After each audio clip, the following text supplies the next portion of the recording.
जय हिंद साथियों, नमस्कार। स्वागत है आप सभी का लूसेंट जी के रिवीजन क्लास में।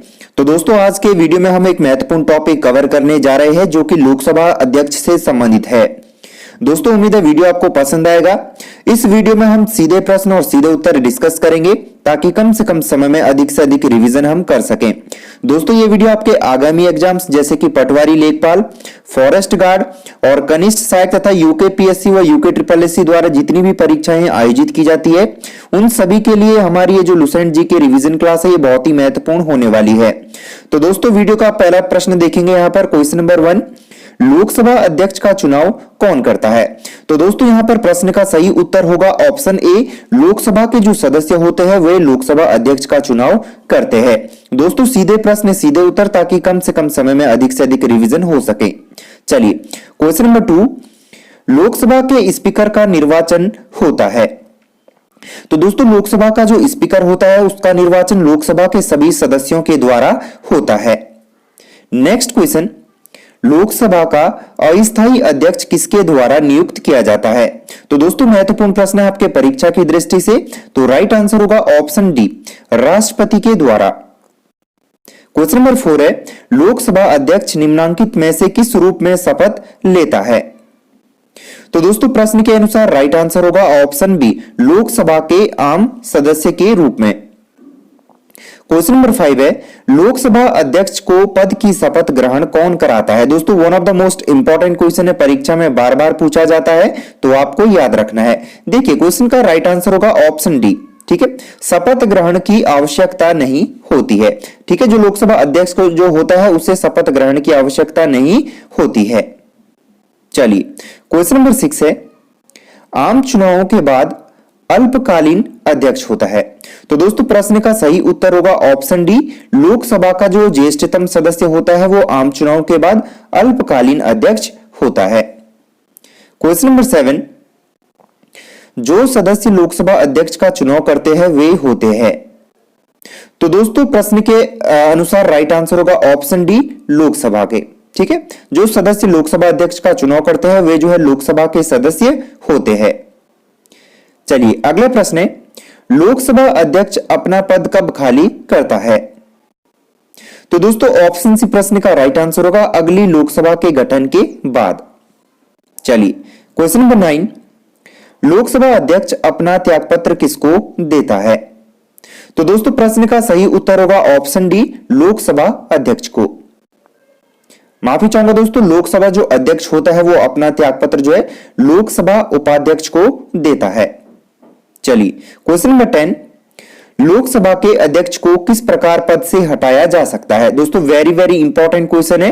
तो राइट आंसर होगा ऑप्शन ए, लोकसभा के सदस्यों द्वारा साधारण बहुमत से संकल्प पारित करके जो है लोकसभा के अध्यक्ष को पद से हटाया जा सकता है। क्वेश्चन नंबर 11, लोकसभा अध्यक्ष को प्रतिमाह वेतन के रूप में कितना रुपया मिलता है? तो दोस्तों, वेतन के रूप में लोकसभा अध्यक्ष को जो है 4 लाख रुपए मिलता है। ठीक है, ऑप्शन डी प्रश्न का सही उत्तर होगा 4 लाख। नेक्स्ट क्वेश्चन, लोकसभा अध्यक्ष के संबंध में निम्न में से कौन सा कथन सही है? तो दोस्तों, ऑप्शन डी प्रश्न का राइट आंसर होगा, यदि वह त्यागपत्र देना चाहे तो उसे अपना त्यागपत्र लोकसभा उपाध्यक्ष को देना होगा। क्वेश्चन नंबर 13, निर्णायक मत देने का अधिकार है। तो दोस्तों, निर्णायक मत देने का जो अधिकार है वो किसको है? ऑप्शन डी, लोकसभा अध्यक्ष को। क्वेश्चन नंबर 14, लोकसभा के अध्यक्ष को, देखिए जो लोकसभा का जो अध्यक्ष होता है वो केवल टाई रहने पर मत देने का अधिकार रखता है। ठीक है, यानी कि जब मत की ऐसी स्थिति उत्पन्न हो जाए जहां पर मत जो है बराबर हो जाए तो उस स्थिति में जो है लोकसभा का अध्यक्ष जो है मत दे सकता है। अगला प्रश्न है, लोकसभा का अध्यक्ष किसको संबोधित लेख द्वारा अपना पद त्याग सकेगा? तो दोस्तों, रिपीटेड क्वेश्चन है, प्रश्न का राइट आंसर होगा ऑप्शन डी, लोकसभा का उपाध्यक्ष। चलिए, अगला प्रश्न है, यदि लोकसभा के अध्यक्ष एवं उपाध्यक्ष दोनों के पद रिक्त होते हैं तो सदन के बैठकों की जो अध्यक्षता है वो कौन करेगा?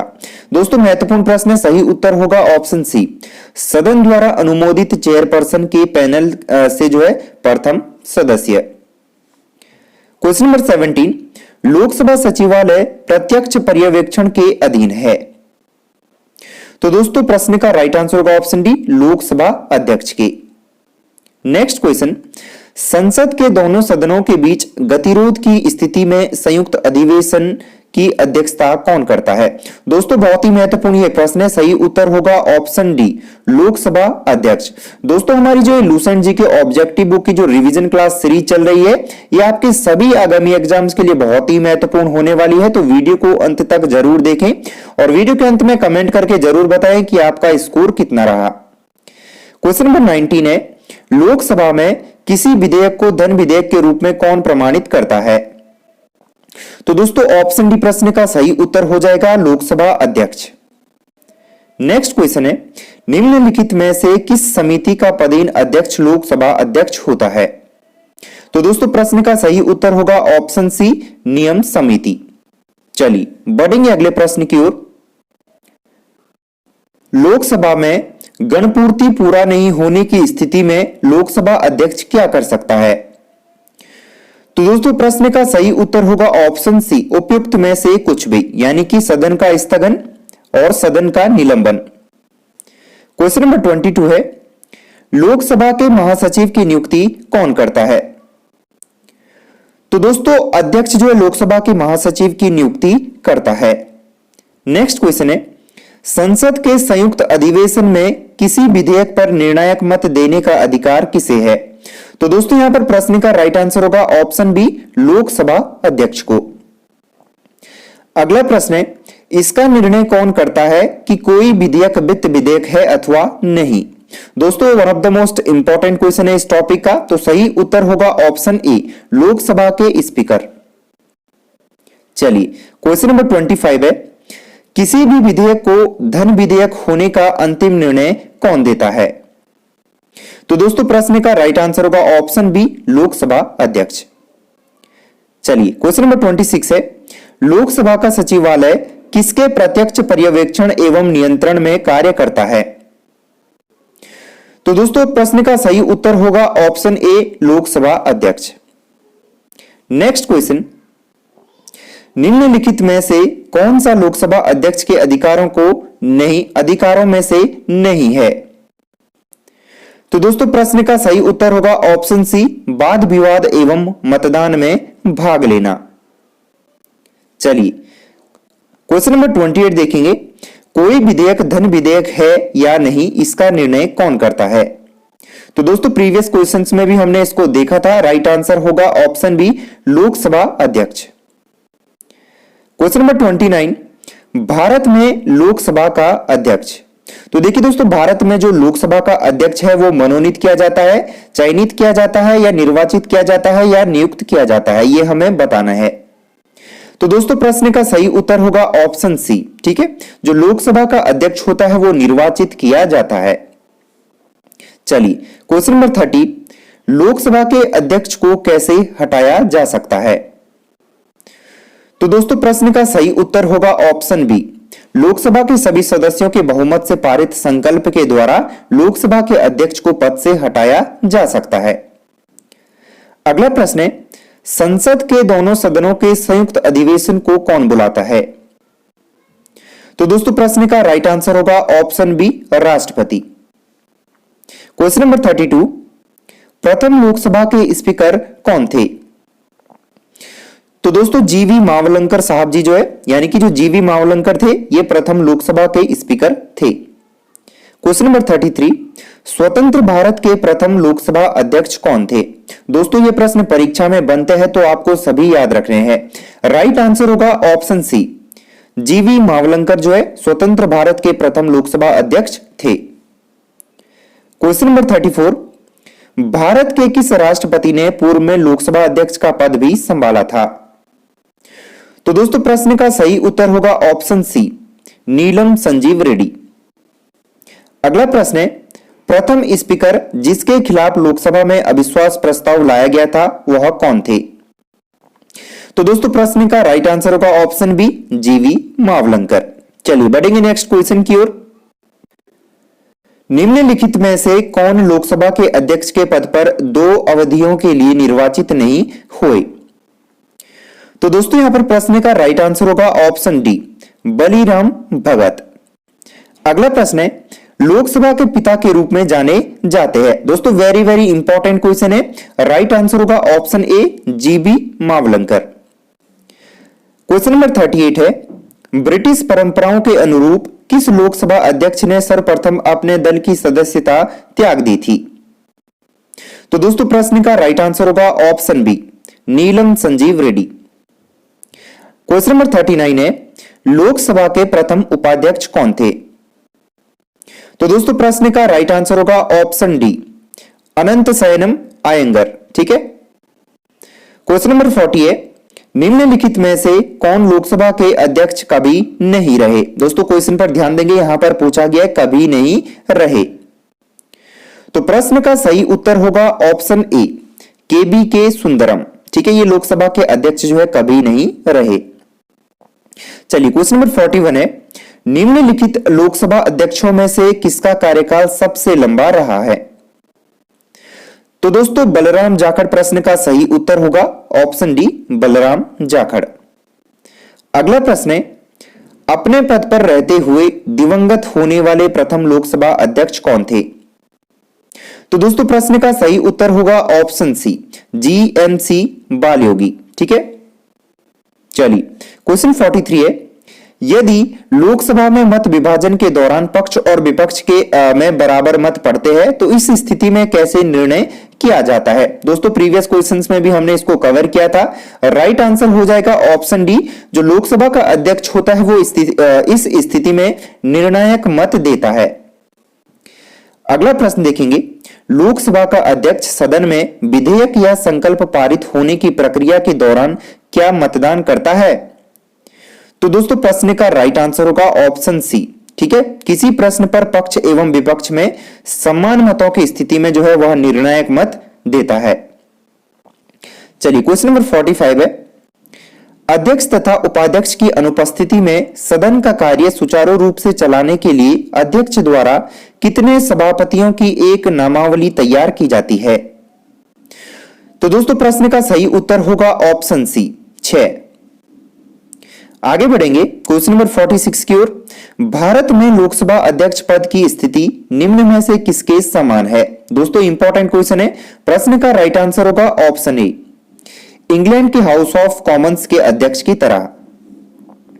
क्वेश्चन नंबर 47, लोकसभा में विपक्ष के किसी दल के नेता के रूप में मान्यता किसके द्वारा दी जाती है? तो दोस्तों प्रश्न का राइट आंसर हो जाएगा ऑप्शन डी, लोकसभा अध्यक्ष। दोस्तों मैं आपको बता दूं, यदि आपको इस वीडियो का पीडीएफ चाहिए तो हमारे टेलीग्राम ग्रुप को जरूर ज्वाइन करें। प्रोफेशनल उत्तराखंड सर्च करके भी आप हमारे टेलीग्राम ग्रुप को ज्वाइन कर सकते हैं और इसके अतिरिक्त मैं आपको डिस्क्रिप्शन में टेलीग्राम ग्रुप का लिंक भी प्रोवाइड कर दूंगा। चलिए अगला प्रश्न है, राष्ट्रमंडल अध्यक्षों के सम्मेलन का पदेन महासचिव होता है? तो दोस्तों यहां पर प्रश्न का राइट आंसर होगा ऑप्शन डी, लोकसभा महासचिव। अगला प्रश्न देखेंगे, लोकसभा अध्यक्ष अपना इस्तीफा भेज सकता है? तो देखिए दोस्तों, जो लोकसभा अध्यक्ष होता है वो अपना इस्तीफा उपाध्यक्ष को भेज सकता है। ठीक है, ऑप्शन ए प्रश्न का राइट आंसर होगा उपाध्यक्ष। चलिए नेक्स्ट क्वेश्चन है, निम्नलिखित में से कौन प्रथम जनजातीय लोकसभा अध्यक्ष थे? दोस्तों वेरी वेरी इंपॉर्टेंट क्वेश्चन है परीक्षा की दृष्टि से। तो यहां पर प्रश्न का सही उत्तर होगा ऑप्शन डी, पीएन संगमा जो है प्रथम जनजातीय लोकसभा अध्यक्ष थे। अगला प्रश्न है, भारतीय संसद की लोक समिति के अध्यक्ष को जो है कौन मनोनीत करता है? तो दोस्तों प्रश्न का राइट आंसर होगा ऑप्शन ए, जो लोकसभा अध्यक्ष होता है वो भारतीय संसद की लोक समिति के अध्यक्ष को मनोनीत करता है। अगला प्रश्न है, लोकसभा अध्यक्ष को उसके कार्यकाल की समाप्ति के पूर्व पद से हटाया जा सकता है? तो दोस्तों प्रश्न का राइट आंसर होगा ऑप्शन बी, यदि लोकसभा इस आशय का प्रस्ताव पारित कर दे। ठीक है, इस स्थिति में जो है लोकसभा अध्यक्ष को उसके कार्यकाल की समाप्ति के पूर्व पद से हटाया जा सकता है। नेक्स्ट क्वेश्चन, लोकसभा में वोटिंग के दौरान पहले चरण में कौन मत नहीं डाल सकता? तो दोस्तों प्रश्न का राइट आंसर होगा ऑप्शन ए, लोकसभा अध्यक्ष। अगला प्रश्न है, निम्नलिखित में से कौन लोकसभा की पहली महिला स्पीकर थी? दोस्तों वेरी वेरी इंपॉर्टेंट क्वेश्चन है। राइट आंसर होगा option C, Meera Kumar. Next question, संविधान का निम्न अनुच्छेद में से कौन एक अबंधित करता है कि मत बराबर होने की दशा में लोकसभा के अध्यक्ष का मत निर्णायक होगा और वह उसका प्रयोग करेगा? दोस्तों बहुत ही जबरदस्त ये प्रश्न है आपके परीक्षा की दृष्टि से। तो राइट आंसर होगा ऑप्शन सी, अनुच्छेद 100। ठीक है, आर्टिकल 100 में जो है यह प्रावधान किया गया है।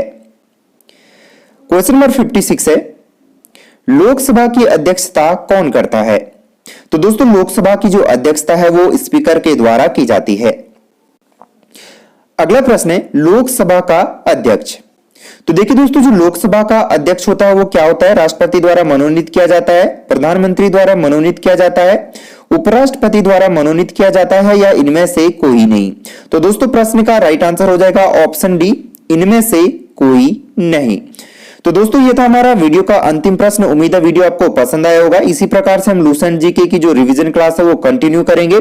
तो दोस्तों चैनल पर अभी पहली बार आए हो तो चैनल को सब्सक्राइब करके बेल आइकन जरूर प्रेस करें ताकि लेटेस्ट वीडियोस का नोटिफिकेशन आपको मिलते रहे। तो मिलेंगे एक और नई वीडियो के साथ। जय हिंद, जय भारत, जय उत्तराखंड।